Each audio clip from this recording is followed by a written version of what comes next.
Jour 3 au Maroc. Donc aujourd'hui, je me suis réveillée avec l'objectif d'aller prier à la mosquée et en même temps de la visiter. Mais tout ne s'est pas passé comme prévu. Ma mosquée préférée, mais c'est plus ma mosquée préférée parce que je trouve que ça se fait pas. C'est nous les fidèles, on doit pouvoir rentrer quand on veut si on veut prier.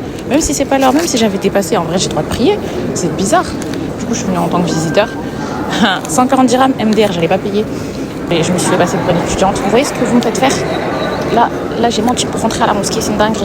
C'est une dinguerie, genre j'ai arnaqué la mosquée. Ah, c'est pas facile. Mais bon, de toute façon, de base, j'aurais pu rentrer gratuitement. Je revois les vidéos et franchement, je suis un peu excessive. Mais bon, ça valait le coup parce que la mosquée est magnifique. Commencé à construire cette mosquée en 1986 et dites-vous que les travaux ont duré seulement 6 à 7 ans. Donc c'était pratiquement du 24 heures sur 24, 7 jours sur 7. Et la majeure partie des matériaux sont directement originaires du Maroc, de différentes villes. Pareil pour les artisans. Dites-vous qu'on peut accueillir plus de 100 000 fidèles. Pendant le mois de Ramadan, la mosquée est totalement occupée et les visites sont complètement interdites. La priorité est à ceux qui jeûnent et qui prient pendant ce mois sacré pour les musulmans. Après ma visite, on a enchaîné et là c'était direction Marrakech. Il y avait tellement de monde sur le quai, je peux vous dire c'était pareil dans le train. Regardez comment j'étais dégoûtée avec mon gros sac. Ça se faire le rat sur les billets. Bref, bien arrivé à Marrakech. Franchement, la gare elle était super jolie, j'ai kiffé. Là, tu sens que t'es plus à Casablanca. Tu passes de capitale économique à capitale touristique. Contre les embouteillages, laissez tomber.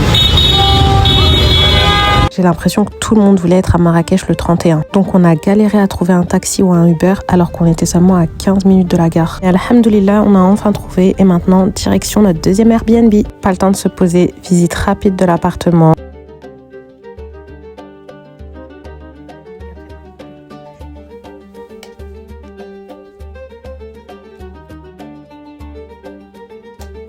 Il fallait se préparer super vite, donc je me suis douchée, petite robe, petit make-up et c'est parti. On s'est rendu au Belle Diffusion Kitchen, c'est un superbe restaurant. On a commencé par boire un petit chai, nana, vous connaissez déjà. Et ensuite on a enchaîné, donc moi j'ai pris un tagine traditionnel marocain, c'était trop bon, c'était à l'agneau. Le premier tagine de ma vie à 26 ans, s'il vous plaît, la honte. Mais c'est juste parce que je voulais goûter au Maroc, je sais déjà. Et ensuite on a fini notre soirée dans un petit endroit un peu ambiance. Moi j'étais dégoûtée puisque regardez, je vois qu'il y avait que des gens du 3e âge, mais c'est ok. Et le lendemain je me suis réveillée et j'ai vu qu'on avait une trop belle terrasse. En plus, elle part de ma chambre. J'avais même pas remarqué tellement on était dans le rush la veille. En tout cas, rendez-vous demain pour la suite.